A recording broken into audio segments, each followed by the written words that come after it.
Women business and the law అంటే మహిళల యొక్క సాధికారిత, మహిళల యొక్క వర్క్ ఎన్వైరన్మెంట్, మహిళలు పురుషులతో సమానంగా పనిచేస్తున్నారా లేదా, వాళ్ళకి పని చేస్తే వేతనాలు ఎంత ఇస్తున్నారు అనే దాని మీద ఒక ఇండెక్స్ రిలీజ్ చేసిందండి. ఎవరు రిలీజ్ చేశారంటే వరల్డ్ బ్యాంక్ రిలీజ్ చేశారు. ఆ ఇండెక్స్ పేరు ఏంటంటే women business and the law index. సోషల్గా కానీ ఎకనామికల్గా కానీ ఉమెన్ యొక్క సిచ్యువేషన్ ఎలా ఉంది అని తెలియజేయడానికి వరల్డ్ బ్యాంక్, ప్రపంచ బ్యాంక్ ఈ రిపోర్ట్ని రిలీజ్ చేసిందండి.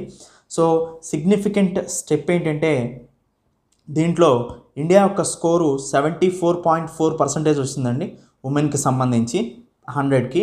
సో అంటే ఇంకా మనం వెనకబడే ఉన్నామని అర్థం అనమాట. ఇండియాలో ముఖ్యంగా మనం చూస్తే వర్కింగ్ ఉమెన్ పే అనేది చాలా తక్కువగా ఉంది కంపేర్ టు మెన్స్ వర్కింగ్. అంటే వర్కింగ్ ఉమెన్కి అంటే ఒక మహిళ ఒక పురుషుడు పనిచేస్తూ ఉంటాయి, మెన్ అండ్ ఉమెన్ పనిచేస్తూ ఉంటే ఉమెన్ పనిచేసేది సేమ్ వర్క్ అయినా కానీ మెన్కి ఎక్కువ మనీ, ఉమెన్కి తక్కువ మనీ ఇవ్వటం అనేది ఇండియాలో అబ్జర్వ్ చేయొచ్చు అనమాట. సో ఇది వరల్డ్ బ్యాంక్ రిలీజ్ చేసినటువంటి women business and law index report. ఎనివండి ఐఆర్కి సంబంధించినటువంటి ఇంపార్టెంట్ కరెంట్ అఫైర్స్ అండి ఇది. రీసెంట్గా ఛత్తీస్గఢ్ అండి ఎక్కువగా హెవీ ఫారెస్ట్ ఉంటుందండి. భారతదేశం మొత్తం మీద అత్యధికంగా 3వ స్థానంలో ఫారెస్ట్ కవర్ ఉన్నటువంటి స్టేట్ ఏంటంటే ఛత్తీస్గఢ్. దీనికన్నా పైన మధ్యప్రదేశ్ ఉంటుంది. సో ఛత్తీస్గఢ్ అనేది హెవీ మోస్ట్లీ డెన్స్డ్ ఫారెస్ట్ ఉన్నటువంటి 3rd స్టేట్గా చెప్పుకోవచ్చు ఇండియాలో.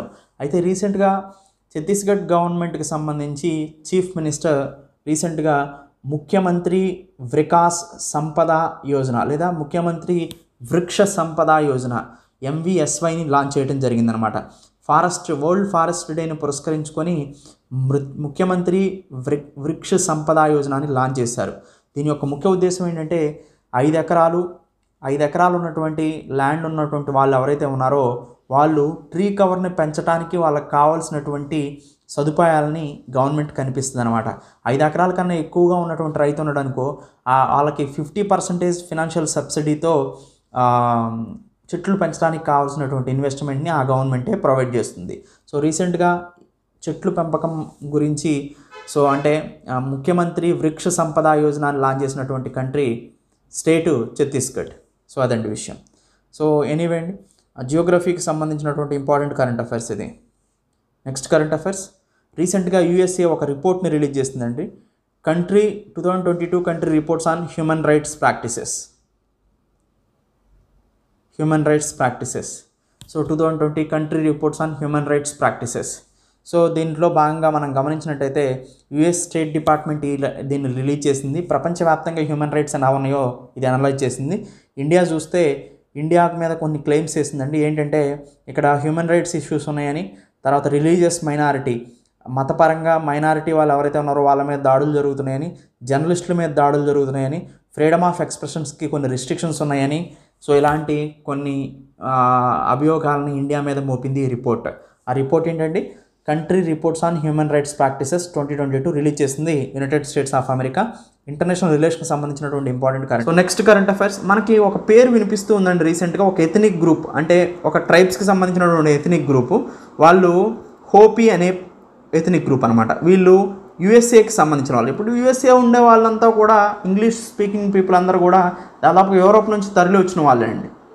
అక్కడికి వచ్చి వాళ్ళ సామ్రాజ్యాన్ని ఏర్పాటు చేసుకున్నారు. కానీ అప్పుడు నేటివ్ పీపుల్ అంతరించిపోయారు. అలా నేటివ్ పీపుల్ USAలో ఉన్న ఒక జాతి పేరు హోపీ అనమాట. వీళ్ళు ఆరిజోనా నార్త్ ఈస్ట్ యునైటెడ్ స్టేట్స్లో ఉంటారు.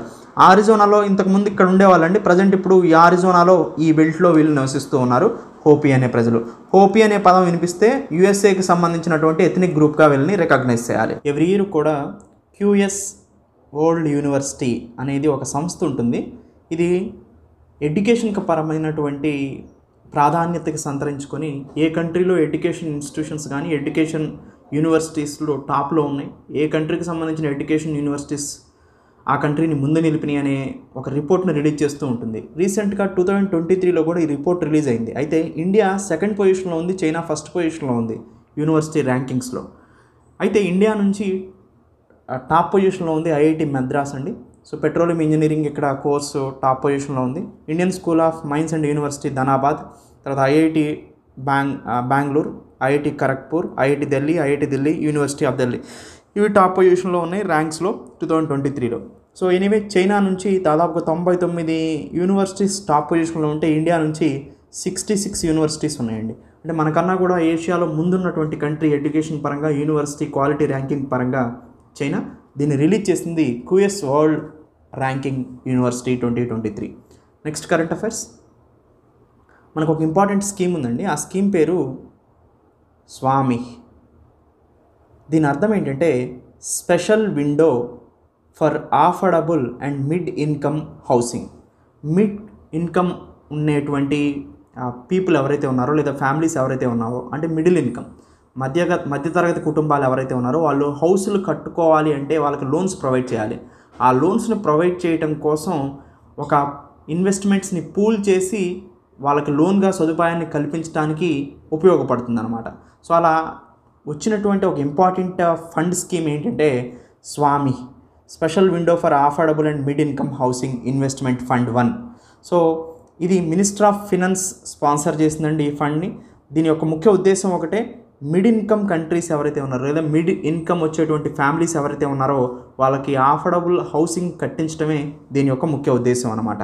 మార్చి 2023 అయ్యేసరికి దాదాపుగా ఈ ఫండ్ కింద 2646 కోట్లని రిలీజ్ చేయడం జరిగింది. ఎనీవే గుర్తుపెట్టుకోవాల్సింది ఏంటంటే స్వామి ఫండ్ అనేది దేనికి సంబంధించింది? మిడిల్ ఇన్కమ్ గ్రూప్స్ హౌస్ కట్టుకోవడానికి కావాల్సినటువంటి ఫండ్స్ని ఇది రైజ్ చేస్తుంది. ఇది ఏ మినిస్ట్రీ అండర్లో ఉంటుంది? మినిస్టర్ ఆఫ్ ఫినాన్స్ అండర్లో ఉంటుంది అనమాట. ఎందుకంటే ఎకానమీకి సంబంధించినటువంటి ఇంపార్టెంట్ కరెంట్ అఫైర్స్ ఇది. Next current affairs. మనకి cable bridges captive employment initiative was launched under which scheme? మనకి మోస్ట్ ఇంపార్టెంట్ స్కీమ్ ఉంటుందండి, సెంట్రల్ గవర్నమెంట్ స్కీమ్. దాన్ని దీన్ దయాళ్ ఉపాధ్యాయ కౌశల్య యోజన అంటారు. అంటే దీని యొక్క ముఖ్య ఉద్దేశం ఏంటంటే ఎంప్లాయ్మెంట్ని జనరేట్ చేయడమే. అంటే డిమాండ్ బేస్డ్ స్కిల్ని ప్రొవైడ్ చేస్తుందండి గవర్నమెంట్. డిమాండ్ బేస్డ్ స్కిల్ అంటే దాని అర్థం ఏంటంటే అంటే ప్రస్తుతానికి ఎలాంటి జాబ్స్ ఎక్కువ రావడానికి అవకాశం ఉంది ఏ రంగంలో అని ఆ రంగం యొక్క డిమాండ్ని ఆధారం చేసుకుని అలాంటి ట్రైనింగ్ ఇచ్చి జాబ్స్ ఇస్తారన్నమాట. ఇప్పుడు సపోజ్ చూడండి, సాఫ్ట్వేర్లో ఆర్టిఫిషియల్ ఇంటెలిజెన్స్ కానీ, మెషిన్ లెర్నింగ్ కానీ, క్లౌడ్ బేస్డ్ సర్వీసెస్ కానీ ఎక్కువగా ఆపర్చునిటీస్ ఉన్నాయి. అందుకని ఈ దీన్ దయాళ్ ఉపాధ్యాయ యోజన కింద, ఈ దీన్ దయాళ్ ఉపాధ్యాయ కౌశల్య యోజన కింద వీటిల్లో శిక్షణ ఇచ్చి యూత్కి వీటిలో జాబ్స్ వచ్చేలాగా చేస్తారనమాట. దానికి కావాల్సినటువంటి శిక్షణ మొత్తాన్ని ఇచ్చేటువంటి స్కీమే దీన్ దయాళ్ ఉపాధ్యాయ కౌశల్య యోజన. సో ఇది క్యాపిటివ్ ఎంప్లాయ్మెంట్ ఇనిషియేటివ్గా చెప్పుకోవచ్చు. డిమాండ్ బేస్డ్తో స్కిల్స్ని నేర్పిస్తుంది. ముఖ్యంగా మోస్ట్ ఇంపార్టెంట్ ఏంటంటే దీన్ దయాళ్ ఉపాధ్యాయ కౌశల్య యోజన అనేది రూరల్ యూత్ జాబ్స్ సంపాదించడానికి, స్కిల్స్ని వాళ్ళకి ప్రొవైడ్ చేయడానికి ఎక్కువగా ప్రయత్నం చేస్తుందండి. అంటే గ్రామీణ ప్రాంతాల్లో ఉన్నటువంటి యువకులకి స్కిల్స్ నేర్పి, అది డిమాండ్ ఉన్నటువంటి స్కిల్స్ నేర్పి వాళ్ళకి జాబ్ వచ్చేలాగా చేయడమే ఈ స్కీమ్ యొక్క ముఖ్య ఉద్దేశం. దీన్ దయాళ్ ఉపాధ్యాయ కౌశల్య యోజన యొక్క ముఖ్య ఉద్దేశం. So national rural livelihood mission కింద దీన్ని ఇంట్రడ్యూస్ చేయడం జరిగింది. దాంతోపాటు minister of rural development every year Antyodaya దివాస్ను కూడా జరుపుకుంటూ ఉంటుందన్నమాట. ముఖ్యమైన ఉద్దేశం ఏంటంటే రూరల్ యూత్కి ఆపర్చునిటీస్ని ప్రొవైడ్ చేయడం, అది కూడా 15 నుంచి 35 సంవత్సరాలు ఉన్నటువంటి గ్రామీణ ప్రాంతంలో ఉన్నటువంటి పేద విద్యార్థులకి, పేద యువకులకి సో సఫిషియెంట్ స్కిల్ ట్రైనింగ్ ఇవ్వటం ద్వారా వాళ్ళకి మంచి ఎంప్లాయ్మెంట్ ఆపర్చునిటీస్ని కల్పించడమే దీన్ దయాళ్ ఉపాధ్యాయ యొక్క ముఖ్య ఉద్దేశం. ఇన్కమ్స్ని, రూరల్ పూర్ ఫ్యామిలీస్ యొక్క ఇన్కమ్స్ని డైవర్సిఫై చేయటం, సో రూరల్ యూత్కి కెరీర్ యాస్పిరేషన్గా నిలవటం ఈ స్కీమ్ యొక్క ముఖ్య ఉద్దేశం అండి. సో ఇది దీన్ దయాళ్ ఉపాధ్యాయ గ్రామీణ యోజన యొక్క ముఖ్య ఉద్దేశం. కొన్ని ఇంపార్టెంట్ పాయింట్స్ని కూడా నేను ఇచ్చాను, ఒకసారి చూడండి. ఇంకా స్కిల్ డెవలప్మెంట్కి సంబంధించి ఎటువంటి స్కీమ్స్ ఉన్నాయో ఒకసారి చూడండి. స్కిల్ డెవలప్మెంట్కి సంబంధించి మనందరికీ తెలుసు ప్రధానమంత్రి కౌశల్య వికాస్ యోజన, దీన్ని PMKVY అంటారు. ప్రతి జిల్లా హెడ్ క్వార్టర్లో కూడా ప్రధానమంత్రి కౌశల్య వికాస్ కేంద్రాలను పెట్టి దాని ద్వారా యూత్కి స్కిల్ ట్రైనింగ్ ఇచ్చి జాబులు వచ్చేలాగా చేయడం అనమాట. అదే ప్రధానమంత్రి కౌశల్య వికాస్ యోజన. దాంతోపాటు ప్రధానమంత్రి కౌశల్య వికాస్ యోజన 3.1 లాంచ్ చేశారు. ఇది minister of skill development and entrepreneur కింద ఉంటుంది. తర్వాత Atmanirbhar skilled employer mapping. So ఏంటి స్కిల్ ఉన్నటువంటి పీపుల్ ఎవరైతే ఉన్నారో వాళ్ళ లైవ్లీహుడ్ ఆపర్చునిటీస్ని ప్రొటెక్ట్ చేయడం కోసం 2020లో ఈ స్కీమ్ని లాంచ్ చేశారు. Scheme for higher education, youth in apprenticeship and skills, Shreyas. అంటే దీని ఉద్దేశం ఏంటంటే మినిస్టర్ ఆఫ్ ఎడ్యుకేషన్కి సంబంధించిన స్కీమ్ అనమాట ఇది. శ్రేయస్ అనేది ఓన్లీ స్కూల్ ఎడ్యుకేషన్లో మగ్ చేసి బుక్కిష్ నాలెడ్జే కాకుండా ప్రాక్టికల్ నాలెడ్జ్ని పెంచడానికి, వొకేషనల్ ట్రైనింగ్ ఇంప్రూవ్ చేయడానికి ఈ స్కీమ్ బాగా ఉపయోగపడుతుంది. కౌశల్య ఆచార్య అవార్డు. సో ఎవరైతే స్కిల్ ట్రైనర్స్ మోటివేట్ చేసి ఎక్కువ నంబర్గా స్కిల్ ఇండియా మిషన్లో పనిచేసి సో కంట్రిబ్యూట్ చేస్తారో వాళ్ళకి ఈ అవార్డుని ప్రోత్సహించడం జరుగుతుందన్నమాట. ప్రధానమంత్రి యువ యోజన. యువ అంటే యువ ఉదయమిత వికాస్ అభియాన్. సో ఈ స్కీమ్ కూడా కౌశల్య యోజన లేదా ఎంప్లాయ్మెంట్ ఆపర్చునిటీకి సంబంధించి స్కిల్ డెవలప్మెంట్కి సంబంధించినటువంటి స్కీమ్ అండి. సో ఎనీవే గవర్నెన్స్కి సంబంధించి అండ్ ఎకానమీకి సంబంధించినటువంటి ఇంపార్టెంట్ కరెంట్ అఫైర్స్ ఇది. Next current affairs, first international quantum communication conclave. దీన్ని అర్థం చేసుకోవాల్సిన పాయింట్ ఏంటంటే క్వాంటమ్ కమ్యూనికేషన్ అంటే ఏంటో అర్థం కావాలి. సపోజ్ మనకి క్వాంటమ్ కంప్యూటర్ అంటారండి. ఇప్పుడు మనకి నార్మల్ కంప్యూటర్ అంటే ఇప్పుడు మీ ముందు ఇది ఉంది కదా, ఇది నార్మల్ కంప్యూటర్ అవునండి. సో ఫాస్ట్ అనేది చాలా తక్కువగా ఉంటుంది. దాంతోపాటు దాని తర్వాత ఏంటి సూపర్ కంప్యూటర్. సూపర్ కంప్యూటర్ అంటే క్యాలిక్యులేషన్స్ ఇంకా ఫాస్ట్గా చేస్తుంది. దానికన్నా ఇంకా సూపర్ కంప్యూటర్ ఏంటంటే క్వాంటమ్ కంప్యూటర్ అనమాట. సో ఇప్పుడు సపోజ్ సూపర్ కంప్యూటరు నువ్వు ఒక దగ్గర నుంచి ఒక దగ్గరికి దారి అడిగావు అనుకోండి, ఏ నుంచి బీకి దారి ఒకటి చూపిస్తుంది. అలా కాకుండా క్వాంటమ్ కంప్యూటర్ ఏం చేస్తుందంటే దారి అడిగితే ఏ నుంచి బీకి షార్టెస్ట్ డిస్టెన్స్ ఏదో చూపిస్తుంది, దాంతోపాటు అదర్ రూట్స్ కూడా చూపిస్తుంది. సో ఇది డిఫరెన్స్ అనమాట. సో ఎనీవే క్వాంటమ్ కమ్యూనికేషన్ అనేది ఇంపార్టెంట్ క్వాంటమ్ టెక్నాలజీకి. సో అలాంటి క్వాంటమ్ కమ్యూనికేషన్కి సంబంధించినటువంటి ఇంపార్టెంట్ కాన్క్లేవ్ జరిగింది. అది మొట్టమొదటిగా భారతదేశంలో న్యూఢిల్లీలో జరిగిందండి. సో అందుకని ఇది ప్రాధాన్యత సంచరించుకుంది. సైన్స్ అండ్ టెక్నాలజీకి సంబంధించినటువంటి ఇంపార్టెంట్ కరెంట్ అఫైర్స్ అండి ఇది. Next current affairs, artificial insemination ప్రోగ్రామ్ని నేషన్ వైడ్ చేయడం జరిగింది. దీన్ని nationwide artificial insemination program అన్నారు. ఇది ఏ స్కీమ్ కింద చేశారని అడుగుతున్నారు. రాష్ట్రీయ గోకుల్ మిషన్ అని ఒక ఇంపార్టెంట్ స్కీమ్ ఉందండి మనకి. ఈ రాష్ట్రీయ గోకుల్ మిషన్ కింద నేషనల్ ఆర్టిఫిషియల్ ఇన్సెమినేషన్ కృత్రిమ గర్భధారణ కార్యక్రమాన్ని చేపట్టడం జరిగింది.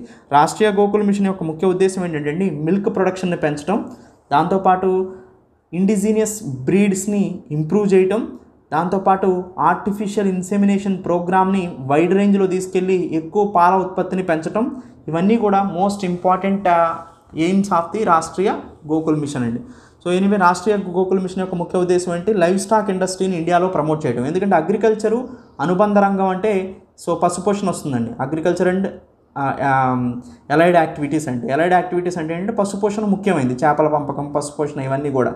సో అయితే పశుపోషణ వల్ల ఒక రైతుకి సంవత్సర కాలంలో వచ్చేటువంటి ఆదాయం ఒక సంవత్సరం తర్వాత వస్తుంది. అప్పటికి మధ్యలో ఇతనికి ఖర్చులు కావాలంటే ఈ లైవ్ స్టాక్ అనేది బాగా ఉపయోగపడుతుంది అనమాట. అందుకని లైవ్ స్టాక్ ఇండస్ట్రీ అనేది ఇండియా యొక్క ఎకానమీలో ముఖ్యమైన పాత్రని పోషిస్తూ ఉంటుంది. సో ఎనీవేండి ఆర్టిఫిషియల్ ఇన్సెమినేషన్ మెథడ్స్ ద్వారా కృత్రిమ గర్భధారణ చేసి మిల్క్ ప్రొడక్షన్ ఇండియాలో ఇంక్రీజ్ చేయడం జరిగింది. సో దాదాపు మనం చూస్తే 2014-15లో 146 మిలియన్ టన్స్ ఉంటే 2021-22 వచ్చేసరికి ఇది 220.78 మిలియన్ టన్స్కి మిల్క్ ప్రొడక్షన్ అనేది పెరిగింది. ప్రపంచవ్యాప్తంగా మిల్క్ను ఉత్పత్తి చేసే టాప్ కంట్రీ ఇండియా అండి. సో రాష్ట్రీయ గోకుల్ మిషన్ గురించి కొన్ని ఇంపార్టెంట్ పాయింట్స్ నేను ఇక్కడ ప్రొవైడ్ చేశాను. వాటిలో కొన్ని ఇంపార్టెంట్ చెప్పి నేను మిగతా వాటిని స్కిప్ చేస్తాను. నోడల్ మినిస్ట్రీ వచ్చేసి minister of fisheries and animal husbandry and daring nodal ministry అండి. సో దీని యొక్క అంబరెలా స్కీమ్ రాష్ట్రీయ పశుధన్ వికాస్ యోజన. ఇది 2021 నుంచి 26 మధ్యలో దీన్ని ఇంప్లిమెంట్ చేస్తున్నారు. దాదాపుగా 2400 కోట్లు కూడా దీనికి ప్రొవైడ్ చేయడం జరిగిందనమాట. So anyway Rashtriya Gokul machine యొక్క ముఖ్య ఉద్దేశం ఏంటి, ఈ భారతదేశానికి సంబంధించి సొంత బొవైన్ ఆవులను కానీ గేదెలను కానీ పెంచి సొంత బ్రీడ్ని తయారు చేయడం, వాటిని అభివృద్ధి చేయడమే ఈ రాష్ట్రీయ గోకుల్ మిషన్ యొక్క ముఖ్య ఉద్దేశంగా మనం మాట్లాడుకోవచ్చు అనమాట. సో ఎనివే అండి ఇది రాష్ట్రీయ గోకుల్ మిషన్ గురించి. సో రాష్ట్రీయ గోకుల్ మిషన్లో కొన్ని కాంపోనెంట్స్ కూడా ఉన్నాయి. Skill development, farmers awareness, research development, innovation, development and conservation of indigenous beads. So anyway ఇవన్నీ మోస్ట్ ఇంపార్టెంట్ పాయింట్స్గా చెప్పుకోవచ్చు. సో ఎనీవే గోకుల్ గ్రామ్స్ కానీ మిగతా వాటి గురించి చూడండి ఒకసారి. ఇది అంతా మీకు ఏంటంటే మీకు ఒక లింకేజ్ కోసం ఇవి నేను ప్రొవైడ్ చేయడం జరిగిందనమాట. సో ఎనీవే యూపీఎస్సీకి సంబంధించినటువంటి ఇంపార్టెంట్ క్వశ్చన్ చూద్దాం ఒకసారి. ఇది గ్రూప్ 1 మెయిన్స్కి ఉపయోగపడుతుంది ఫర్దర్గా మీకు.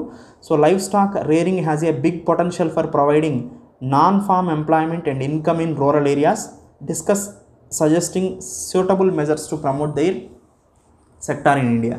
సో ఇది రూరల్లో లైవ్ స్టాక్ అనేది ఇంపార్టెన్స్ నేను ఆల్రెడీ చెప్పానండి. ఒక పంట వేస్తే ఆయనకి 6 నెలలకో సంవత్సరానికో 3 నెలలకో కానీ మనీ రిటర్న్ రావు. ఆ మధ్యకాలంలో అతని ఫ్యామిలీ ఎలా గడవాలి? సో వాళ్ళు కన్ఫామ్గా లైవ్ స్టాక్ మీద ఎక్కువగా డిపెండ్ అవుతారనమాట ఎంప్లాయ్మెంట్ కోసం, మనీని సంపాదించుకోవడం కోసం రూరల్ ఏరియాలో. సో దానికి సంబంధించి సూటబుల్ మెజర్స్ ఏంటి ప్రమోట్ చేయడం కోసం ఈ సెక్టార్ని అని ఇక్కడ అడుగుతున్నారు. జస్ట్ మీరు ఆన్సర్ రైటింగ్ రాయండి. ఆన్సర్ రైటింగ్ రాసి 7989677154కి పంపించండి. ఓన్లీ ప్రజెంట్ గ్రూప్ 1 మెయిన్స్ ఎవరైతే ఎస్వీఆర్ అకాడమీ నుంచి ఉన్నారో మెయిన్స్ రాసేవాళ్ళు వాళ్ళు మాత్రమే రాసి పంపించండి. మిగతా వాళ్ళందరికీ కూడా ఆన్సర్ ప్రైసింగ్ ప్రాక్టీస్ అనేది తర్వాత చూపిస్తాను. నెక్స్ట్ ఒక ఇంపార్టెంట్ స్కీమ్ ఉందండి, మనందరికీ తెలుసు, Sansad Adarsh gram Yojana. So rural development కోసం ఇంపార్టెంట్ స్కీమే ఈ సంసద్ ఆదర్శ్ గ్రామ యోజన అండి. అంటే ఒక ఎంపీ ఉన్నాడు అనుకోండి, ఆ ఎంపీ ఒక ఊరిని దత్తత తీసుకోవటం, ఒక ఎమినెంట్ పర్సన్ ఉన్నారనుకోండి, ఆ ఎమినెంట్ పర్సన్ ఆ ఊరిని దత్తత తీసుకోవటం, ఇలా ఊరిని దత్తత తీసుకోవటం ద్వారా వాళ్ళు ఇన్వెస్ట్మెంట్ పెట్టి ఇన్ఫ్రాస్ట్రక్చర్ని, క్యాపిటల్ ఇన్వెస్ట్మెంట్ని ఇంక్రీజ్ చేయడం వల్ల ఇన్ఫ్రాస్ట్రక్చర్ డెవలప్మెంట్ కానీ, సో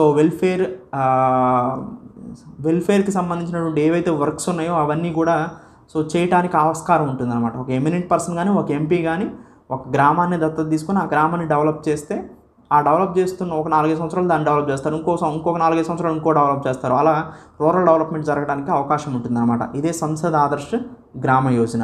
సో విలేజర్స్ని ఇన్వాల్వ్ చేయటం, సైంటిఫిక్ టూల్స్ని ఉపయోగించుకోవటం, ఎంపీ యొక్క మద్దతు తీసుకొని డెవలప్మెంటల్ యాక్టివిటీస్ చేయటం, ఇది సంసద్ ఆదర్శ గ్రామ యోజన. మీరు నేషనల్ సేఫ్టీ డేని జరుపుకుంటారండి. అలానే 2023లో కూడా నేషనల్ సేఫ్టీ డేని జరుపుకున్నారు. దీని యొక్క థీమ్ ఏంటి? March 4న ఎవ్రీ ఇయర్ జరుపుకుంటారండి నేషనల్ సేఫ్టీ డేని. దీని యొక్క థీమ్, ఈ ఇయర్ థీమ్ ఏంటంటే అవర్ ఎయిమ్, అంటే మన ఎయిమ్ కోసం పనిచేస్తాం, ఎకానమీని డెవలప్ చేయడానికి పనిచేస్తాం. అలానే జీరో హార్మ్, ఎవరికి కూడా హాని కలగకోకుండా, వర్క్ ఎన్వైరన్మెంట్లో చనిపోకోకుండా జాగ్రత్తలు తీసుకోవాలి. సో అదే national safety day. March 4th 2023ని మనం జరుపుకున్నాం. థీమ్ వచ్చేసి hour aim zero harm. Hour aim, మన టార్గెట్ కోసం పనిచేస్తాం, ఎలా పనిచేసే పరిణామ క్రమంలో జీరో హార్మ్, ఎవరికి కూడా హాని కలగకూడదు. సో ఇది 1972 నుంచి ఫస్ట్ టైం జరుపుకోవడం జరిగింది, అంటే ఈ డేని. అప్పటి నుంచి కంటిన్యూగా జరుగుతూ వస్తుంది. గవర్నెన్స్కి సంబంధించినటువంటి ఇంపార్టెంట్ కరెంట్ అఫైర్స్ అండి ఇది. Next current affairs. సో మనకు ఒక ఇంపార్టెంట్ స్కీమ్ ఉందండి మినిస్టర్ ఆఫ్ టెక్స్టైల్స్కి సంబంధించి. మినిస్టర్ ఆఫ్ టెక్స్టైల్స్ అంటే టెక్స్టైల్ మినిస్ట్రీ. మనకు ఒక స్కీమ్ ఉంది. ఆ స్కీమ్ పేరు ఏంటంటే సామ్రాత్ లేదా సమర్థ్. సమర్థ్ అంటే ఏంటంటే, ఎస్ అంటే scheme for capacity building, scheme for capacity building in textile sector. దీన్నే సమర్థ్ ఆర్ సమార్థ్ అంటారనమాట. దీన్ని మినిస్టర్ ఆఫ్ టెక్స్టైల్కి సంబంధించిన scheme for capacity building in textile sector. So minister of textile, government of India కింద ఈ స్కీమ్ ఉంటుంది. Scheme for capacity building in textile sector, ఇది సమార్థ్ scheme, minister of టెక్స్టైల్కి సంబంధించింది. దీని యొక్క ముఖ్య ఉద్దేశం ఏంటో మనకి ఇంపార్టెంట్ ఏంటంటే అండి, టెక్స్టైల్ రంగంలో, అంటే చేనేత రంగం కానీ, హ్యాండ్లూమ్స్ కానీ, సో దాని తర్వాత పవర్ లూమ్స్ కానీ, వీటన్నిటిలో కూడా స్కిల్ వర్క్ ఫోర్స్ని తయారు చేసి, స్కిల్ వర్క్ ఫోర్స్ తయారు చేయటం వల్ల స్కిల్స్ నేర్పి టెక్స్టైల్ రంగంలో ఆ టెక్స్టైల్ సెక్టార్ని డెవలప్ చేయడమే ఈ స్కీమ్ యొక్క ముఖ్య ఉద్దేశం అండి. స్కిల్ డెవలప్మెంట్ని టెక్స్టైల్లో ప్రమోట్ చేయడమే సమర్థ్ స్కీమ్ యొక్క ముఖ్య ఉద్దేశం. ఓకేనండి. సో ఇది important scheme under minister of textiles కింద. సో ఈ సమర్థ్ స్కీమ్ గురించి ఇంకొన్ని పాయింట్స్ చూద్దాం. ఇది ఒక ఫ్లాగ్షిప్ స్కిల్ డెవలప్మెంట్ స్కీమ్ అండి. So under minister of textile integrated skill development scheme అని ఇంతకు ముందు తీసుకొచ్చారు 12వ పంచవర్ష ప్రణాళికలో. అక్కడ నుంచి ఇది ఎవల్యూట్ అయిందని చెప్పుకోవచ్చు అనమాట. Office of the development commissioner handicraft, office of the development commissioner అనే ఒక గవర్నమెంట్ ఆఫీస్ ఈ సమర్థ్ అనే స్కీమ్ని ఇంట్రడ్యూస్ చేయడం జరిగింది. నేషనల్ హ్యాండీక్రాఫ్ట్స్ డెవలప్మెంట్ ప్రోగ్రామ్ కూడా ముఖ్య ఉద్దేశం కూడా స్కిల్స్ని డెవలప్ చేయటమే ఈ స్కీమ్లో అంతర్భాగంగా ఉంటుందన్నమాట. ఎనివే అండి, స్కిల్స్ని ప్రొవైడ్ చేయటం, మినిస్టర్ ఆఫ్ టెక్స్టైల్ దీనికి నోడల్ మినిస్ట్రీగా ఉంటుంది. స్కిల్స్ని డెవలప్ చేయటం వల్ల టెక్స్టైల్ సెక్టార్లో డెవలప్మెంట్ తీసుకొచ్చి సొసైటీలో ఈ సెక్టార్కి అత్యున్నతమైనటువంటి స్థానాన్ని కల్పించి ఎక్స్పోర్ట్స్ ఇంక్రీజ్ అయ్యేలాగా చేయటమే ఈ స్కీమ్ యొక్క ముఖ్య ఉద్దేశంగా చెప్పుకోవచ్చు అండి. అయితే ఇండియాలో టెక్స్టైల్స్ యొక్క పాత్ర ఏంటో ఒకసారి చూద్దాం. మనందరికీ తెలుసండి, బ్రిటిష్ ఇండియా ఉన్న టైంలో కూడా టెక్స్టైల్స్ మీద ఉద్యమాలు చాలా నడిచాయి, అవునా. విదేశీ వస్త్ర బహిష్కరణ ఇవన్నీ కూడా జరిగినాయి ఉద్యమాలు. ఎందుకండి, ఇక్కడ నుంచి మంచి కాటన్ని, తర్వాత బ్లూ డైని తీసుకెళ్ళి ఇండిగో ప్లాంటేషన్ జరిగేది మన దగ్గర. ఇండిగో ప్లాంటేషను ఇక్కడ పండించి, కాటన్ను కూడా ఇక్కడ పండించి, రెండింటిని తీసుకుపోయి అక్కడ టెక్స్టైల్ తయారు చేసి అపెరల్స్ తయారు చేసుకొని ఇండియాకి తీసుకొచ్చి ఇక్కడ నుంచి 10 రూపాయలకి తీసుకుపోయి అక్కడ నుంచి 1000 రూపాయలతో షర్ట్ తయారు చేసుకొచ్చి మనకే అమ్మేవాళ్ళు. అంటే ఇక్కడ మనం తయారు చేసుకోలేమా? తయారు చేసుకోగలం, అంతకన్నా బాగా తయారు చేయగలం. కానీ అక్కడ ఇండస్ట్రియల్ రెవల్యూషన్ రావటం వల్ల హ్యాండ్ మేడ్కి ఉన్నటువంటి ప్రాధాన్యత తగ్గి పవర్ లూమ్స్కి ప్రాధాన్యత పెరిగింది.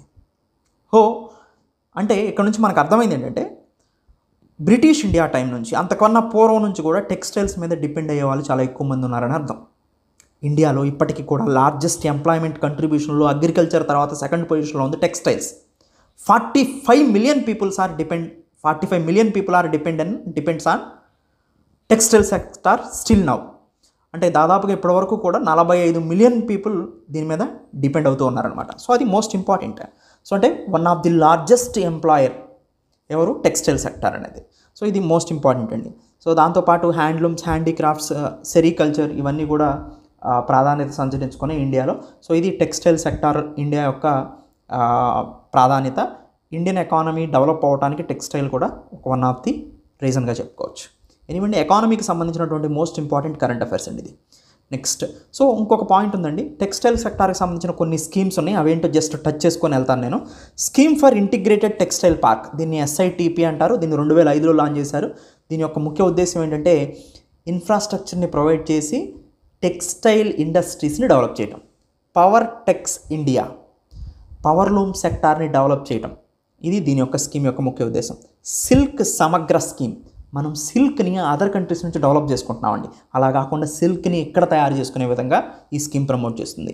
Amended technology upgradation fund scheme, అంటే ప్రజెంట్ టెక్స్టైల్లో చాలా టెక్నాలజీ ఇంప్రూవ్ అయిందండి. ఎంబ్రాయిడరీస్ కానీ మెషిన్స్ వచ్చినాయి, చాలా అనేక రకాలైన మెషిన్స్ వచ్చినాయి. సో డిజైన్స్కి కూడా, ఈవెన్ హ్యాండీక్రాఫ్ట్స్కి వాటికి ఉన్నటువంటి ప్రాధాన్యత వాటికే ఉంటుందనుకోండి, కానీ ఫ్యాన్సీ ఐటమ్స్కి చాలా ఎక్కువ మెషిన్స్ వచ్చినాయి టెక్స్టైల్ రంగంలో, అప్పెరల్స్ని మ్యానుఫ్యాక్చరింగ్ చేయడంలో. వాటిని అడ్వాన్స్డ్ టెక్నాలజీ అంటాం. ఈవెన్ ఆర్టిఫిషియల్ ఇంటెలిజెన్స్తో కూడా వచ్చాయి. సో అలాంటి టెక్నాలజీని అప్గ్రేడ్ చేసుకోవాల్సిన అవసరం ఉంది, ఎందుకంటే ఓల్డ్ ఎకానమీలో మనం పార్టిసిపేట్ చేయడానికి. మనకి యూనిక్నెస్ మనకు ఉంటుంది హ్యాండ్లూమ్స్ అనేది, అది కాదు. యూనిక్నెస్ కాకోకుండా ప్రపంచంతో పోటీ పడాలి అంటే ఎకనామికల్గా కూడా సస్టైన్ అవ్వగలగాలి. ఈవెన్ టెక్స్టైల్లో ఎకనామికల్గా సస్టైన్ అవ్వగాలంటే హ్యాండ్లూమ్స్ కాకుండా పవర్ లూమ్స్ ఉపయోగపడతాయి. సో ఎనీవే, నేషనల్ హ్యాండ్లూమ్స్ డేని ఎవ్రీ ఇయర్ కూడా 7th ఆగస్ట్న జరుపుకుంటాం. సో నేషనల్ హ్యాండ్లూమ్స్ డేని కూడా గవర్నమెంట్ ఆఫ్ ఇండియా సో అఫీషియల్గా జరుపుతూ ఉంటుంది. National technical textile mission, simple, India యొక్క టెక్స్టైల్ రంగాన్ని భారతదేశం ఉత్పత్తుల్లో ఎక్కువగా అగ్రమగామిగా నిలపడం, ఎక్స్పోర్ట్స్ని ఇంక్రీజ్ చేయడం దీని యొక్క ముఖ్య ఉద్దేశం. ఎనిమిది ఎకానమీకి సంబంధించినటువంటి ఇంపార్టెంట్ కరెంట్ అఫైర్స్ ఇది. సో ఒక టాపిక్ వస్తే నేను దాని గురించి పూర్తి ఇన్ఫర్మేషన్ నేను మీకు ప్రొవైడ్ చేస్తున్నాను. ఇది మీకు ఎగ్జామ్లో చాలా ఎడ్జ్ అవుతుంది. రీసెంట్గా CFA అనే ఒక ఇన్స్టిట్యూట్ ఉందండి. ఈ CFA అనే ఒక ఇన్స్టిట్యూట్ ఒక రిపోర్ట్ని రిలీజ్ చేసింది.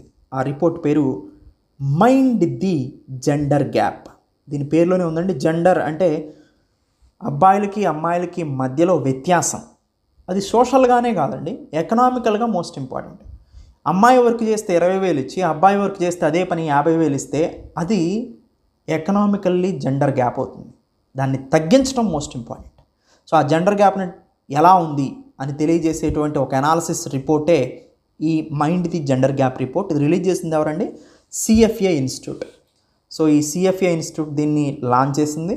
So business responsibility and sustainability రిపోర్ట్ని బేస్ చేసుకొని ఇది రిలీజ్ చేయడం జరిగిందనమాట. సో ఉమెన్ పార్టిసిపేషన్ రేషియో అనేది ఫినాన్షియల్ సెక్టార్లో చాలా తక్కువగా ఉందంటండి. ఇది మోస్ట్ ఇంపార్టెంట్ అబ్జర్వింగ్ పాయింట్. ఇండియాలో ఆర్థిక పరమైనటువంటి రంగాలు అంటే బ్యాంకింగ్ సెక్టార్లో కానీ, తర్వాత RBI విషయంలో కానీ, లేదా అదర్ ఫినాన్షియల్ సర్వీసెస్ ఆర్థిక పరమైనటువంటి కార్యకలాపాలలో ఉమెన్ పార్టిసిపేషన్ రేషియో చాలా తక్కువగా ఉందండి. దీన్ని అబ్జర్వ్ చేశారు. సో ఫినాన్షియల్ సర్వీస్ కంపెనీస్లో ఓన్లీ 21.7% మాత్రమే, అంటే ప్రతి 100 మందిలో 22 మంది మాత్రమే ఉమెన్ ఉంటున్నారు ఫినాన్షియల్ సెక్టార్లో, ఆర్థిక రంగంలో, బ్యాంకుల్లో కావచ్చు లేదా ఇతర ఆర్థిక కార్యకలాపాలు నిర్వహించేటువంటి ఆఫీసుల్లో. మిగతా మొత్తం అంటే 22 పోతే దాదాపుగా మిగతాగా మనకి 78% మెన్నే ఉంటున్నారు. సో ఈవెన్ ఇన్సూరెన్స్ సెక్టార్లో కానీ, బ్యాంకింగ్ సెక్టార్లో కానీ, లేదా గవర్నమెంట్కి సంబంధించినటువంటి ఫినాన్షియల్ సర్వీసెస్లో కానీ, వీటన్నిటిలో కూడా. సో ఇది ఇంపార్టెంట్ ఫైండ్ అవుట్ అనమాట. సో ఎనీవేండి, CFA ఇన్స్టిట్యూట్ దీన్ని రిలీజ్ చేసింది. ఇండియాలో లేదా ఓవరాల్గా మనం గమనించినట్టయితే అండి, చిన్నపిల్లలకి సోషల్ ప్రొటెక్షన్ అనేది చాలా తక్కువగా ఉందండి. దాదాపుగా ప్రతి నలుగురిలో ఓన్లీ ఒక్కళ్ళకి మాత్రమే సామాజిక భద్రత ఉంది. సో అంటే అదర్ వాళ్ళకి వాళ్ళ లైఫ్ సోషల్ ప్రొటెక్షన్ అనేది మోస్ట్ ఇంపార్టెంట్ అండి. సో ఇన్సూరెన్సెస్ కానీ, లేకపోతే హెల్త్కి సంబంధించి కానీ, ఎడ్యుకేషన్కి సంబంధించిన కానీ, ఇవన్నీ కూడా ప్రతి నలుగురిలో ఒకళ్ళకి మాత్రమే ప్రొటెక్షన్ ఉందన్నమాట. ఆ రిపోర్ట్ని రిలీజ్ చేసింది ఎవరంటే UNICEF and ILO, international labour organisation, and UNICEF, united nation children and education fund ఏదైతే ఉందో, సో అది UNICEF అండ్ ILO రిలీజ్ చేసిందండి. దాదాపుగా మనం గమనించినట్టయితే ఓన్లీ 0 నుంచి 15 సంవత్సరాలు ఉన్నటువంటి పిల్లల్లో 26.4% మందికి మాత్రమే సోషల్ ప్రొటెక్షన్ ఉందండి. 0-18% మంది పిల్లల్లో ఫ్యామిలీ క్యాష్ బెనిఫిట్ అంటే ఎటువంటి ఇన్సూరెన్స్ లేని వాళ్ళు 1.77 బిలియన్ చిల్డ్రన్స్ ఉన్నారు వరల్డ్లో. సో ఎనీవేంటి మొత్తం మీద మనం అర్థం చేసుకోవాల్సింది ఏంటంటే సోషల్ ప్రొటెక్షన్ అనేది చిల్డ్రన్కి చాలా తక్కువగా ఉంది. ప్రతి నలుగురిలో ఒకరికి మాత్రమే ప్రొటెక్షన్ ఉంది, మిగతా ముగ్గురికి కూడా ఎటువంటి సామాజిక భద్రత లేదు. అది హెల్త్ పరంగా కానీ, ఎడ్యుకేషన్ పరంగా కానీ, ఇన్సూరెన్స్ పరంగా కానీ, ఏ పరంగా మీరు చూసినా కానీ. సో ఇది దీని యొక్క సారాంశం. ఐఆర్కి సంబంధించినటువంటి ఇంపార్టెంట్ కరెంట్ అఫైర్స్ అండి. రీసెంట్గా నాగాల్యాండ్లో ఇంతవరకు ఉమెన్ మినిస్టర్స్ లేరండి. మొట్టమొదటిసారిగా ఉమెన్ మినిస్టర్ ఒక ఆమె అపాయింట్ అయ్యారనమాట. సో ఆమె పేరు సల్హౌటు యోనియో. ఈ సల్హౌటు యోనియో అనే ఆమె నాగాల్యాండ్కి మొట్టమొదటి క్యాబినెట్ మంత్రిగా ప్రమాణ స్వీకారం చేసి మొట్టమొదటి మహిళా మంత్రిగా. సో ఈమె first women MLA of the state. MLA కూడా మొట్టమొదటిగా ఎన్నుకున్నది నాగాల్యాండ్లో ఏమనే అనమాట. సో ఇది అందుకని రీసెంట్గా న్యూస్లో ఉంది. పాలిటిక్స్ సంబంధించినటువంటి ఇంపార్టెంట్ కరెంట్ అఫైర్స్ అండి ఇది. నెక్స్ట్ కరెంట్ అఫైర్స్ మనకి స్వచ్ఛ భారత్ మిషన్ అందరికీ తెలుసు అండి. Swachh Bharat machine cleanliness drive, మన పరిసరాలను పరిశుభ్రంగా ఉంచుకోవటం. అది స్వచ్ఛ భారత్ మిషన్ అర్బన్ ఉంటుంది, స్వచ్ఛ భారత్ మిషన్ రూరల్ ఉంటుంది. అంటే గ్రామీణ ప్రాంతాలకి స్వచ్ఛ భారత్ మిషన్ వేరుగా ఉంటుంది, అర్బన్ ప్రాంతాల్లో వాళ్ళ యొక్క ఎయిమ్స్ వేరుగా ఉంటాయి. అలానే urban affairs, minister of housing and urban affairs Swachhotsav అనే ఒక క్యాంపెయిన్ని లాంచ్ చేశారండి. ఇదేంటంటే ఉమెన్ లెడ్ క్లీన్లీనెస్ డ్రైవ్ అనమాట. మహిళలు పారిశుద్ధ్యంలో ఎలాంటి చర్యలు తీసుకొని అర్బన్ ఏరియాస్ని పారిశుద్ధ్య నగరాలుగా మార్చాలి, మహిళల యొక్క పాత్రను ఎలా ఇంక్రీజ్ చేయాలి అనేదే ఈ క్యాంపెయిన్ యొక్క ముఖ్య ఉద్దేశం అనమాట. The women icons leading sanitation waste management challenge 2023ని కూడా దీంట్లో భాగంగా రిలీజ్ చేయడం జరిగింది. అంటే ఉమెన్ లెడ్ శానిటేషన్ అనేది ఇంపార్టెంట్ అండి.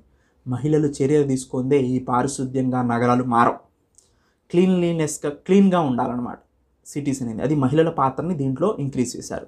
సో అదే minister of housing and urban affairs launch చేసినటువంటి స్వచ్ఛతోత్సవ్.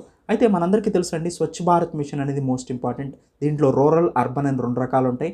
బడ్జెట్ 21-22లో అర్బన్లో స్వచ్ఛ భారత్ మిషన్ 2.0 లాంచ్ చేశారు. ఆల్రెడీ 1.0 లాంచ్ చేయడం జరిగింది.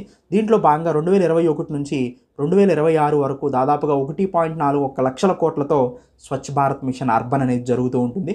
దీని యొక్క ముఖ్య ఉద్దేశం ఒకటే, ట్రాన్స్పోర్టేషన్ జరిగేటప్పుడు పారిశుద్ధ్యం వహించాలి. తర్వాత సాలిడ్ వేస్ట్ మేనేజ్మెంట్ అనేది మోస్ట్ ఇంపార్టెంట్. ఘన పదార్థాల వ్యర్థాల నిర్వహణ అనేది మోస్ట్ ఇంపార్టెంట్. సేఫ్గా టాయిలెట్స్ ఉంచాలి, సేఫ్గా టాయిలెట్స్ని కన్స్ట్రక్షన్ చేసుకోవాలి, వాటిని డిస్పోజ్ చేయాలి, ఓపెన్ డెఫికేషన్ ఫ్రీగా నగరాలను మార్చాలి. ఇవన్నీ వీళ్ళ యొక్క ముఖ్య ఉద్దేశం అనమాట. గార్బేజ్ ఫ్రీ, చెత్త చెదారం లేనటువంటి నగరాలుగా మార్చాలి. ఇది స్వచ్ఛ భారత్ మిషన్ అర్బన్ 2.0 యొక్క ముఖ్య ఉద్దేశం. సో సింగిల్ యూస్ ప్లాస్టిక్ని రెడ్యూస్ చేయాలి, ఎయిర్ పొల్యూషన్ తగ్గించాలి, సో సాలిడ్ వేస్ట్ మేనేజ్మెంట్ చేయాలి, బయో రెమిడియేషన్ ప్రాసెస్ను ఉపయోగించి డంప్ సైట్స్ని క్లీన్ చేయాలి. ఇవన్నీ కూడా స్వచ్ఛ భారత్ మిషన్ అర్బన్ యొక్క ముఖ్య ఉద్దేశం అనమాట. ఎనీవే అండి, సో స్వచ్ఛ భారత్ మిషన్ గురించి నేను ఇంకొంచెం డీటెయిల్గా ఎక్కడ ఇచ్చానో ఒకసారి మీరు చూడండి. వీటన్నిటిని నేను చాలాసార్లు చెప్పడం జరిగింది. So anyway, Swachh Bharat machine urban 2.0 అనేది 2021 నుంచి 2026 వరకు దాదాపు 1.41 లక్షల కోట్లతో స్వచ్ఛ భారత్ మిషన్ అర్బన్ని ప్రపోజ్ చేయడం జరిగింది. దీంట్లో భాగంగానే స్వచ్ఛతోత్సవ్ అనే ఒక డ్రైవ్ని ఉపయోగించారు. ఉమెన్ లెడ్ శానిటేషనే దీని యొక్క ముఖ్య ఉద్దేశం అనమాట. ఎనీవే అండి, ఎన్వైరన్మెంట్ అండ్ ఎకాలజీ అండ్ బయోడైవర్సిటీకి సంబంధించినటువంటి ఇంపార్టెంట్ కరెంట్ అఫైర్. ప్రధానమంత్రి భారతీయ జన ఔషధ పరియోజన. ఈ ప్రధానమంత్రి భారతీయ జన ఔషధి పరియోజన, జన ఔషధి జనాల కోసం ఔషధాలని ఇచ్చేటువంటి పరియోజన, ఒక ఇంపార్టెంట్ స్కీమ్. సో అంటే సింపుల్ అండి, ఈ సెంట్రల్ గవర్నమెంట్ ఏం చేస్తుందంటే అండి, మెడికల్ షాప్స్ని ఎస్టాబ్లిష్ చేస్తుంది. ఆ మెడికల్ షాప్ పేరు జన ఔషధి పరియోజన. దీంట్లో జెనరిక్ మెడిసిన్స్ని ప్రొవైడ్ చేస్తారండి. తక్కువ కాస్ట్లో క్వాలిటీ మెడిసిన్స్ని ప్రొవైడ్ చేస్తే అవి జెనరిక్ మెడిసిన్స్ అవుతాయి. అలా ప్రజలకి అందుబాటులో ధరలో మెడిసిన్స్ని తీసుకురావడం కోసం సెంట్రల్ గవర్నమెంట్ ఓన్ మెడికల్ షాప్స్ని ప్రయోగించింది. అదే ప్రధానమంత్రి భారతీయ జన ఔషధి పరియోజన. సింపుల్, పీపుల్కి qualitative and generic medicine. Generic medicine అంటే ఏంటంటే, సో నార్మల్ మెడిసిన్కి జెనరిక్ మెడిసిన్కి తేడా ఏంటో చూద్దాం. సింపుల్గా ఒక మెడిసిన్ని సపోజ్ రెడ్డి ల్యాబ్ అనే కంపెనీ కనుక్కుంది అనుకోండి, రెడ్డిస్ ల్యాబ్ ఒక క్యాన్సర్ డ్రగ్ని కనుక్కుంది. అప్పుడు దాన్ని పేటెంట్ ఉంటుంది, వీళ్ళకి ఒక 3 years పేటెంట్ ఉంటుంది. ఈ 3 years వీళ్ళే అమ్ముకోవాలి. వీళ్ళే అమ్ముకున్నారు కాబట్టి కన్ఫామ్గా డిమాండ్ ఎక్కువగా ఉంది, సప్లై తక్కువగా ఉంది, ప్రైస్ కూడా వీళ్ళు అనుకున్నట్టు పెడతారు, ఎక్కువ ప్రైస్ ఉంటుంది. అదే జెనరిక్ అంటే ఏంటంటే, ఒక డ్రగ్ ఏదైనా 3 సంవత్సరాలు అయిపోయిన తర్వాత పేటెంట్ హక్కును కోల్పోతుంది. ఆ కంపెనీ కాకుండా ఆ ఫార్ములాను అందరికి ఇవ్వాలి. అప్పుడు ఆ ఫార్ములా అందరూ ఉపయోగించుకొని ఎక్కువ సప్లై చేస్తారు. అప్పుడు ఎక్కువ మందికి డ్రగ్ అవైలబుల్గా ఉంటుందన్నమాట. అప్పుడు ఏమవుతుంది, క్వాంటిటీ క్వాలిటీ సేమ్. అప్పుడు ఏమైంది, ఇక్కడ క్వాంటిటీ క్వాలిటీ సేమ్, కానీ పేటెంట్ అయిపోయిన తర్వాత అందరు కంపెనీలు తయారు చేసినాయి కాబట్టి సప్లై పెరుగుతుంది. ఆటోమేటిక్గా డిమాండ్ తగ్గి ప్రైస్ అనేది తగ్గడానికి అవకాశం ఉంటుంది. అదే జనరిక్ మెడిసిన్ అంటే సింపుల్గా చెప్పాలంటే పేటెంట్ లేకోకుండా ఉన్నటువంటి మెడిసిన్ జనరిక్ మెడిసిన్ అంటారు. అంతేగాని జనరిక్ మెడిసిన్ అంటే ఏదో వేరే సపరేట్ ఫార్ములా ఉంటుంది లేదా సపరేట్ క్వాంటిటీ క్వాలిటీ ఉంటుందని కాదు. జనరిక్ మెడిసిన్ అంటే పేటెంట్ అయిపోయిన తర్వాత ఆ మెడిసిన్ అన్ని కంపెనీలు తయారు చేసుకోవడానికి అవకాశం ఉంటుంది. తక్కువ సప్లై ఎక్కువ ఉంటుంది, డిమాండ్ తక్కువ ఉంటుంది, ప్రైస్ తగ్గుతుంది, సింపుల్.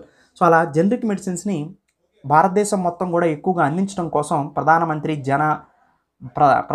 భారతీయ జన ఔషధి పరియోజన స్కీమ్ని తీసుకురావడం జరిగింది. అఫోర్డబుల్ మెడిసిన్ని, క్వాలిటీ మెడిసిన్ని, జనరిక్ మెడిసిన్స్ని ప్రజలందరికీ. దీంతో మెడికల్ షాప్స్ పెట్టడం వల్ల దాంట్లో ఎంప్లాయ్మెంట్ ఆపర్చునిటీస్ కూడా ఇంక్రీజ్ చేసినట్టు అవుతుంది. సో ఎంప్లాయ్మెంట్ ఆపర్చునిటీస్ వస్తుంది. సో జన ఔషధి స్టోర్స్ దాదాపుగా 9,082 జన ఔషధి స్టోర్స్ని ప్లాన్ చేయడం జరిగింది.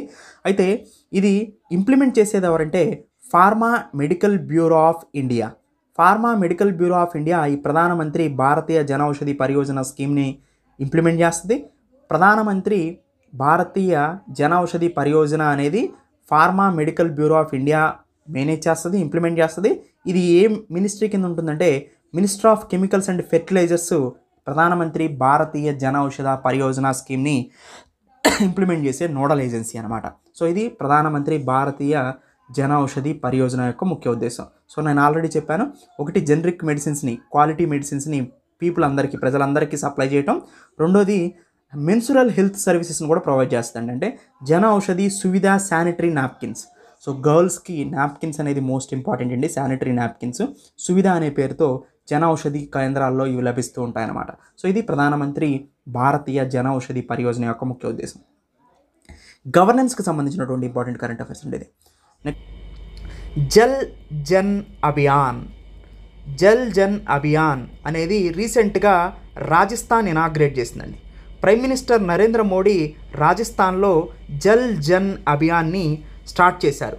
ఇది ఆర్గనైజ్ చేసేది ఎవరంటే బ్రహ్మకుమారీస్ అనే ఒక ఆర్గనైజేషన్ ఉంది కదా, వాళ్ళు మినిస్టర్ ఆఫ్ జలశక్తితో కలిసి బ్రహ్మకుమారీస్ ఫౌండేషన్ ఆర్గనైజేషన్ ఈ జల్ జన్ అభియాన్ క్యాంపెయిన్ని లాంచ్ చేయడం జరిగిందనమాట. అసలు వాటర్ని కన్జర్వేషన్ చేయటం అంటే నీటిని పొదుపుగా వాడుకోవటం, నీటిని కన్జర్వ్ చేయటం, సో నీటిని వేస్ట్ కాకుండా చూడటమే ఈ జల్ అభియాన్ యొక్క ముఖ్య ఉద్దేశం అనమాట. పబ్లిక్ అవేర్నెస్ని తీసుకురావటం, అంటే వాటర్ ప్రిజర్వేషన్ మీద పబ్లిక్కి అవేర్నెస్ని తీసుకురావటం. ఎంత తక్కువ వాటర్ వాడితే అంత మంచిది. ఎందుకు, ఎప్పుడైతే మనం వాటర్ తక్కువగా వాడతామో గ్రౌండ్ వాటర్ లెవెల్ అనేది కొంచెం మెరుగుపడుతుంది. దాంతోపాటు గ్రౌండ్ వాటర్ని బయటికి తీయటానికి మోటార్స్ యూజ్ చేస్తాం. మోటార్స్ యూజ్ చేసినప్పుడు ఎలక్ట్రిసిటీ కన్జంప్షన్ ఎక్కువ అవుతుంది. ఎలక్ట్రిసిటీ కన్జంప్షన్ని మనం తగ్గించాలి అన్నా కానీ సపోజ్ మనకు కావాల్సినంత వాటర్ని తీస్తే బయటికి మోటార్ కూడా ఎక్కువసేపు వాడాల్సిన అవసరం లేదు, ఎలక్ట్రిసిటీ కన్జంప్షన్ తగ్గుతుంది. అంటే గ్రౌండ్ వాటర్ రీఛార్జ్ అవుతుంది, గ్రౌండ్ వాటర్కి మనం టైం ఇచ్చిన వాళ్ళు అవుతాం, ఎలక్ట్రిసిటీ కూడా కన్జంప్షన్ అనేది తగ్గుతుంది ఎప్పుడు వాటర్ వేస్ట్ చేయకోకుండా ఉంటే. అలాంటి అవేర్నెస్ని పబ్లిక్లో తీసుకురావడానికి దీన్ని తీసుకొచ్చారు. కాబట్టి జల్ అంటే జలము వాటర్ మీద, జనాలకి, అభియాన్ అవేర్నెస్ని తీసుకొచ్చే క్యాంపెయిన్ అనమాట. 10 మిలియన్ పీపుల్ దగ్గరికి ఇది రీచ్ అవటమే వీళ్ళు ముఖ్య ఉద్దేశంగా పెట్టుకున్నారు. బ్రహ్మకుమారీస్ ఆర్గనైజేషను జల్ శక్తి మిషన్ జల్ శక్తి మినిస్టర్తో కలిసి దీన్ని స్టార్ట్ చేయడం జరిగింది. రాజస్థాన్లో ప్రైమ్ మినిస్టర్ నరేంద్ర మోడీ దీన్ని స్టార్ట్ చేశారు. గవర్నెన్స్కి సంబంధించినటువంటి ఇంపార్టెంట్ కరెంట్ అఫైర్స్